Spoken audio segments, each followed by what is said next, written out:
जय हिंद। आज के वीडियो में हम बात करेंगे मोटिवेशनल वीडियो के बारे में और इसमें पेपर के बारे में चर्चा नहीं होगी, ठीक है। और हम इस वीडियो में और ये ख़ास कर वीडियो अपने पेरेंट्स को ज़रूर दिखाना ताकि वो समझ सकें हमारी मजबूरी, हमारे हालात, हमारी सरकार की ये कुव्यवस्था, ये हमारे सरकार की जो एजुकेशन सिस्टम ये इतनी ख़राब हो चुकी है और माता पिता की सोच इतनी ख़राब हो चुकी है कि कहना ही नहीं है। तो आइए देखते हैं कि आखिर क्या कारण है, आखिर मैं ऐसा क्यों कह रहा हूँ। इसके वजह भी कोई ना कोई कारण ज़रूर है। तो आइए देखते हैं। तो देखते हैं शुरुआती में जब बच्चा जन्म होता है तो उसके 2 या 3 साल के बाद हम लोग क्या सोचते हैं। ये सोचते हैं कि हमारा बच्चा किस स्कूल में पढ़े, प्राइवेट स्कूल या सरकारी स्कूल। तो 100% में 80% माता पिता चाहते हैं कि मेरे बच्चा प्राइवेट स्कूल में पढ़े। आखिर क्यों पढ़े प्राइवेट स्कूल में? तो चूँकि माता पिता जानते हैं कि प्राइवेट स्कूल में अच्छी शिक्षा दी जाती है, अच्छी व्यवस्था होती है, सभी लोगों का होमवर्क अच्छे से दिया जाता है, पढ़ाई अच्छी से होती है, खेलने की व्यवस्था होती है ना, एसी वगैरह लगता है, उसमें किसी प्रकार की मेरे बच्चों को कोई दिक्कत नहीं होती है। वहीं सरकारी स्कूल में नहीं भेजते हैं क्योंकि वहाँ पढ़ाई की ना तो व्यवस्था होती है, ना खाने की सही से व्यवस्था होती है, लोग गंदे संदे जाते हैं, कोई यूनिक यूनिफॉर्म नहीं होती है उसमें, और ख़ासकर पढ़ाई के चलते तो वहाँ लोग नाम नहीं लिखाना चाहते हैं। यही सोच होती है बचपन की।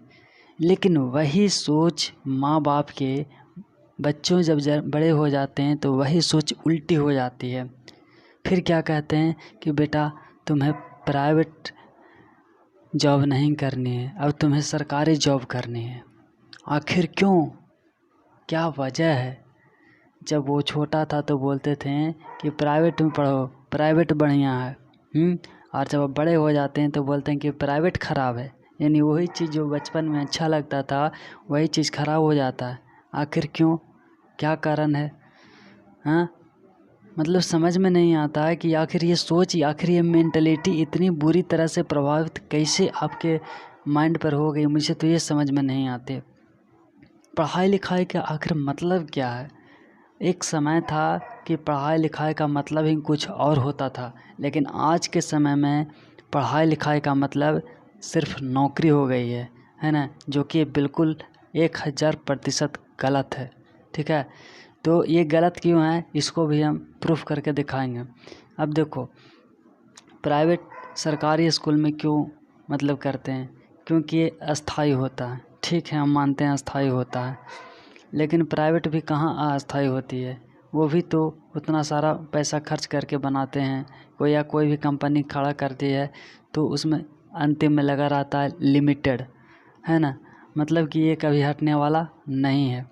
तो बात आती है कि इसमें अस्थाई होता है सरकारी नौकरी में।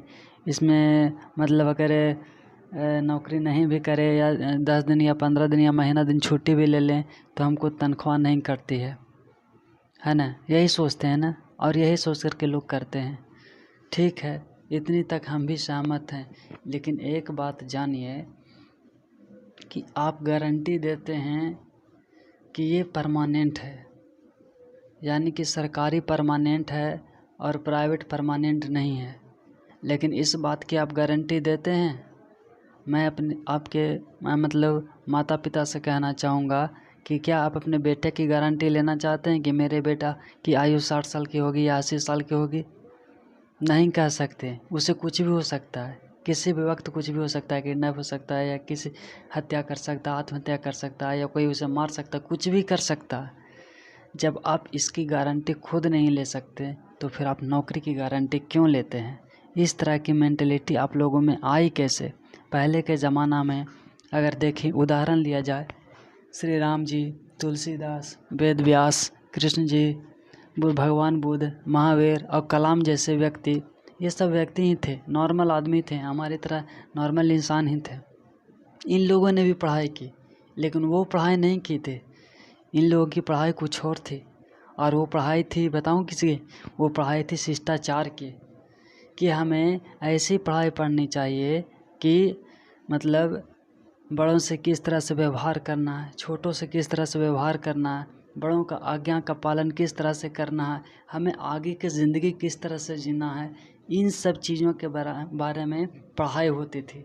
लेकिन आजकल की जिस जनरेशन में जो पढ़ाई होती है, बस वो नौकरी के बारे में पढ़ाई होता है, कैसे नौकरी लेना है, कैसे मतलब ABCD पढ़ना है, कैसे इतिहास रटना है, कैसे क्या करना है, ये सब पढ़ाई होती है। और जबकि ये सब जो इतिहास हम लोग पढ़ते हैं, पॉलिटिकल पढ़ते हैं, इन सब का कहीं भी 1% भी यूज़ नहीं है हमारे ज़िंदगी में। लेकिन जब शिष्टाचार की पढ़ाई होती थी तो वो ज़िंदगी भर वो पढ़ाई याद रहती थी और ज़िंदगी भर वो पढ़ाई का यूज होता था। पहले के ज़माने में 100 साल, 150 साल, 200 साल ज़िंदगी जी लेते थे, वो भी बिना पैसा के।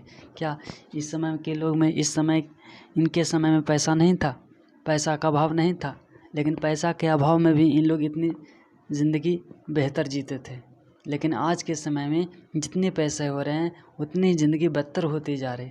आखिर क्यों? हमारे लाइफ में ज़िंदगी जीने के लिए पैसा 20% से 30% ही काफ़ी है, बाकी हमें भगवान ही दे देते हैं। जैसे लकड़ी है तो पेड़ पौधे से मिल जाते हैं, है कि नहीं?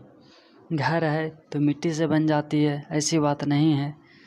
लकड़ी एक ऐसा चीज़ है जिससे हम लोग सब कुछ बना सकते हैं, घर भी बना सकते हैं, फर्नीचर बना सकते हैं, पलंग बना सकते हैं, या फिर उसको कहें तो उसको बेच करके आप अपना अर्न भी कर सकते हैं। यानी कि भगवान ने इंसान को जीने के लिए हर चीज़ की व्यवस्था कर दी है। पैसा भी हमारे ज़िंदगी में मायने रखती है, लेकिन उतना नहीं जितना हम लोग समझते हैं। आज के समय में क्या है कि पैसा ही सब कुछ है। इंसान की जान के आगे पैसा की कीमत बहुत ज़्यादा है, और इंसान की जो जान है उसकी कीमत उतनी नहीं है ना?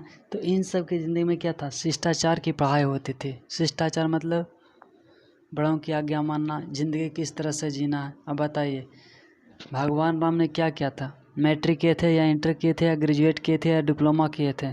कोई बता सकता है? नहीं बता सकता, क्योंकि उस समय ये सब पढ़ाई होती ही नहीं थी। या फिर बोले तुलसीदास।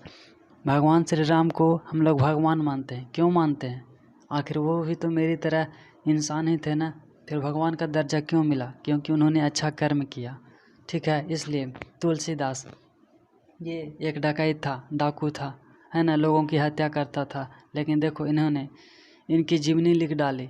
रामायण का मतलब रामायण इन्होंने लिख डाला। उसके बाद वेद व्यास है जिन्होंने महाभारत को लिखा। ये लोग कितने पढ़े लिखे थे हैं? कितना तनख्वाह इन लोगों को मिलता था? कृष्ण जी कितना तनख्वाह इनको मिलता था? आप बता सकते हैं? सर्च मारिए, ढूंढिए कि इसको कितना तनख्वाह मिलता था या क्या नौकरी करते थे। या फिर देखिए भगवान बुद्ध, जिनको आज दुनिया में विदेशों में पूजा जाता था, पूरा वर्ल्ड में इसको पूजा जाता है। इन्होंने कितनी तक पढ़ाई की थी, और इन्होंने इसको कितना पैसा मिलता है नौकरी करने में। या फिर महावीर को, या फिर कलाम को। कलाम एक आदमी थे, ये शुरुआती में न्यूज़ बेचते थे, न्यूज़पेपर बेचते थे। हाँ, न्यूज़पेपर से ये राष्ट्रपति कैसे बन गए, भारत मतलब प्रधानमंत्री कैसे बन गए, या फिर ये एक साइंटिस्ट कैसे बन गए, या फिर ये साहित्यकार कैसे बन गए, या फिर ये लेखक कैसे बन गए, इन्होंने कभी ज़िंदगी में सोचा नहीं था। बस इन्होंने अपना काम करते गया। इनकी चाहत है कि हम एयरफोर्स में नौकरी करें, लेकिन एयरफोर्स में इसकी नौकरी नहीं हुई, इसका नसीब ही नहीं था। भगवान इससे कुछ और ही करवाना चाहते थे, ठीक है। और आज इसलिए इसको मिसाइल मैन के नाम से जाना जाता है। तो बच्चों पर आप अपने बच्चों पर इस तरह के दबाव मत बनाइए, क्योंकि हम लोग सिर्फ कर्म ही कर सकते हैं, लेकिन फल देने वाला ऊपर वाला बैठा है। अगर सब कुछ हम अपने ही मन से करें तो फिर उनका क्या काम है? उनका कोई काम नहीं है। तो प्लीज़ आपसे रिक्वेस्ट है कि आने वाले समय में ये जो ऐसे हो रही है स्थिति, तो इस तरह का आप अपने बच्चों पर प्रेशर ना दें तो ही ज़्यादा अच्छा होगा। और बात करें तो आज के समय में भारत की आबादी इतनी ज़्यादा है कि सब लोगों को सरकारी नौकरी मिलना नामुमकिन है। मतलब सबको नहीं मिल सकता, कितनों कोशिश कर ले नहीं मिलेगा। अब सोचिए कि समय था कि 20 से 22 वर्ष में पहले शादी हो जाती थी, लेकिन अब नहीं होती। अब 30 साल 35 साल, ये क्या है? आप ये सब प्रकृति के खिलाफ में जा रहे हैं, ठीक है। तो ये अच्छी बात नहीं है। नौकरी हो या ना हो, ये क्या ज़रूरी है?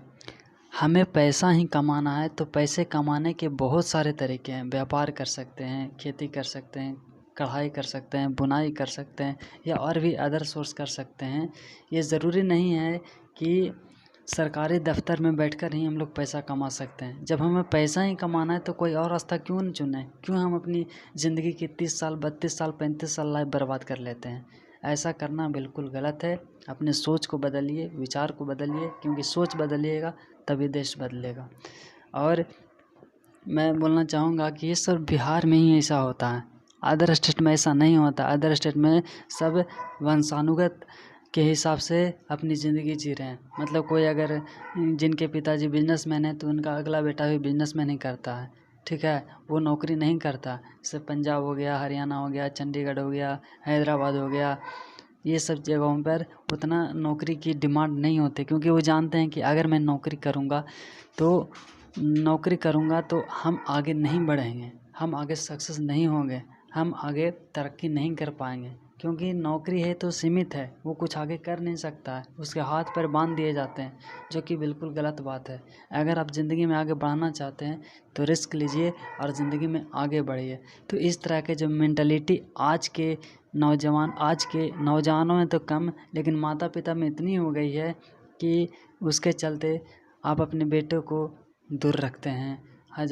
मतलब कि 50 किलोमीटर 60 किलोमीटर दूर रहकर पढ़ाई करते हैं। दिल्ली है, कलकत्ता है या पटना है, जहाँ कहीं भी हो, इतनी दूर रह कर के पढ़ाई करते हैं। और अंत में सरकार की ऐसी कोई व्यवस्था है, ऐसी बच्चलन पद्धति है कि इस सिस्टम से हम लोगों को नौकरी लेना बहुत मुश्किल हो जा रहा है, ठीक है। तो इस बात को समझिए और अपने बच्चे को जो इच्छा है उस इच्छा के अनुसार उसको चलाइए। यही मेरी विनती और प्रार्थना है। और हाँ, इस वीडियो को जितना हो सके तो ज़्यादा से ज़्यादा शेयर ज़रूर करें ताकि सभी लोगों को पता चल सके। जय हिंद।